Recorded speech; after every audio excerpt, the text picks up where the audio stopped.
Hello दोस्तों, आज हम बनाएंगे ये सुपर हेल्दी लड्डू। ये इतना हेल्दी है कि इसके अंदर सारे पौष्टिक तत्व मौजूद होते हैं। इनको आप बच्चे, बड़े, बूढ़े सभी को खिला सकते हो और इनको बनाना भी बहुत ही आसान है। लंबे टाइम के लिए भी स्टोर करके रख सकते हो। ये हमारी इम्यूनिटी को स्ट्रॉन्ग करता है, बच्चों की ग्रोथ के लिए काफ़ी फ़ायदेमंद है। तो चलो बनाना शुरू करते हैं। मैंने यहाँ 1 कटोरी मखाने लिए हैं और ये 1 कटोरी से थोड़े से ज़्यादा हैं।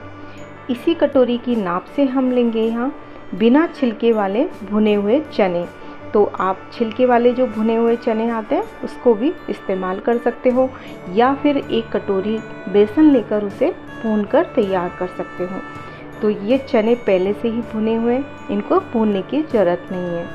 मखानों को हमें भून लेना है, यानी हमें इन्हें क्रंची होने तक भूनकर तैयार करना है। कढ़ाई में हम डाल देंगे 1 से 1.5 छोटी चम्मच के लगभग गाय का घी।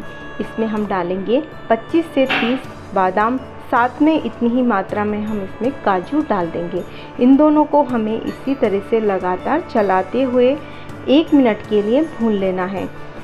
इनको भूनते टाइम हमें गैस की फ्लेम को मीडियम ही रखना है, जिससे कि ये अंदर तक अच्छी तरह से सिक जाए और जलेंगे भी नहीं।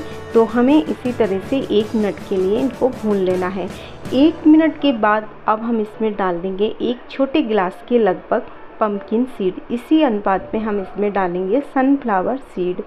दोनों को डालने के बाद अब हम इसमें डाल देंगे काली वाली जो किशमिश आती है, उसे हम 1 से 2 पीसेज में कट करके इस तरह से तैयार कर लेंगे, वो भी हम इसमें ऐड कर देंगे। सभी को डालने के बाद फिर से हम इनको लगातार चलाते हुए भून लेंगे। इसी तरह से हमें लगातार चलाते हुए इनको भून लेना है, जिससे कि ये जलेंगे नहीं और इनमें से अच्छी सी खुशबू आने तक और बीज है उनमें से चट-चट की आवाज़ आने तक हम इनको भून लेंगे। तो हमने इन्हें लगातार चलाते हुए 5 से 6 मिनट तक इस तरह से भूनकर तैयार कर लिया है। इनमें से अच्छी सी खुशबू आने लगी है, चट-चट की आवाज़ आने लगी है और बीज है वो काफ़ी अच्छी तरह से फूल चुके हैं। तो हमको इतना ही इन्हें भूनकर तैयार कर लेना है। अब हम गैस की फ्लेम को लो कर देंगे और इनको एक अलग बर्तन में निकालकर ठंडा कर लेंगे। इसी कढ़ाई में हम बिना घी डाले हुए मखानों को भी भूनकर तैयार कर लेंगे।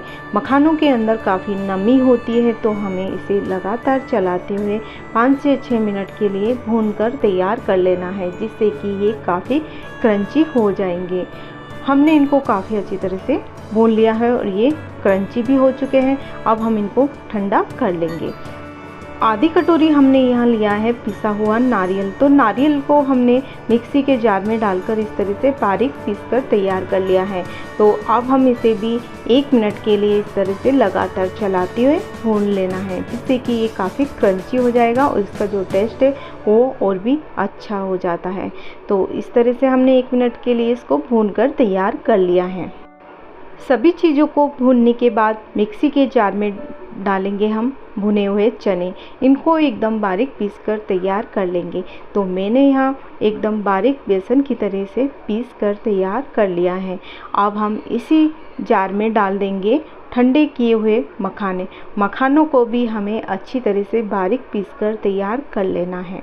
मखानों को हमें बारीक ही पीसकर तैयार करना है। तो मैंने इसे बारीक पीस लिया है। अब हम इसी जार में डाल देंगे ठंडे किए हुए ड्राई फ्रूट्स। तो ये काफ़ी अच्छी तरह से ठंडे हो चुके हैं। इनको भी हमें दरदरा सा पीसकर तैयार कर लेना है। तो इन सब का हमने एकदम मोटा और दरदरा मिक्सचर तैयार कर लिया है। अब इन सभी को हम एक साथ मिक्स कर लेंगे। साथ में हम इसमें डालेंगे भुना हुआ नारियल का पाउडर। इसे भी हम इन सब के साथ मिक्स कर लेंगे। अब हम इसमें डाल देंगे काली वाली किशमिश। इसको हमने बारीक कट कर लिया है। मीठा करने के लिए हम यहाँ लेंगे 300 ग्राम के लगभग धागे वाली मिश्री। मिश्री को टुकड़े करने के बाद इस तरह से बारीक पीसकर तैयार कर लेंगे। तो मैंने सारी मिश्री इस तरह से बारीक पीसकर तैयार कर लिए हैं। मिश्री को हम एक साथ नहीं डालेंगे, पहले हम इस तरह से 1 कटोरी के लगभग इसमें ऐड करेंगे, यानी कि 200-250 ग्राम के लगभग हम मिश्री का पाउडर इसके अंदर मिक्स कर लेंगे। आवश्यकता अनुसार हम और भी इसमें डाल सकते हैं। मिश्री का पाउडर आप अपने स्वाद के अनुसार ही ऐड करें। मिश्री का पाउडर डालने के बाद अब हम सभी चीज़ों को पहले अच्छी तरह से मिला लेंगे। अच्छी तरह से मिलाने के बाद ही अब हम इसमें डाल देंगे घी। मैंने यहाँ 4 बड़ी चम्मच के लगभग गाय का देसी घी लिया है और इसे हल्का सा मेल्ट कर लिया है। तो मैंने पहले यहाँ 3 बड़ी चम्मच के लगभग इसके अंदर घी डाला है।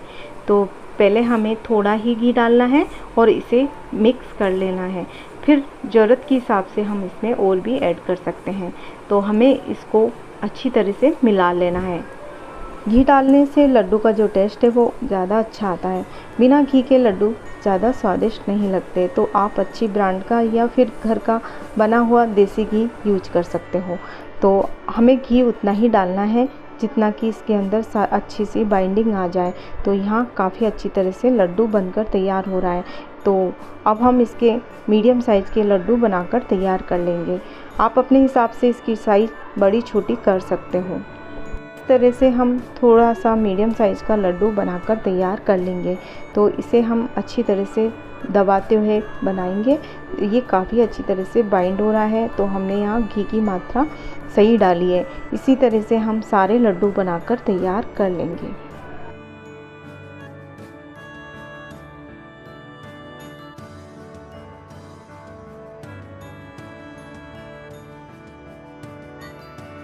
इस तरह से हमने सारे लड्डू बनाकर तैयार कर लिए हैं और ये दिखने में जितने अच्छे लग रहे हैं, खाने में उतने ही टेस्टी और पौष्टिक होते हैं। इनके अंदर सारे पौष्टिक तत्व भरपूर मात्रा में होते हैं। तो आप इस तरह से बनाकर लंबे टाइम के लिए स्टोर करके रख सकते हो। आप भी खाएं और अपने बच्चों को भी ज़रूर खिलाएं। बच्चों की ग्रोथ और इम्यूनिटी स्ट्रॉन्ग करने के लिए ये काफ़ी फ़ायदेमंद होते हैं। तो आप एक बार इस तरह से बनाकर ज़रूर ट्राई करें। अगर आपको ये रेसिपी अच्छी लगती है तो कमेंट बॉक्स में ज़रूर बताएं। वीडियो पसंद आता है तो लाइक शेयर करना बिल्कुल ना भूलें। इसी तरह से फिर से मिलते हैं। तब तक के लिए आप सभी का धन्यवाद।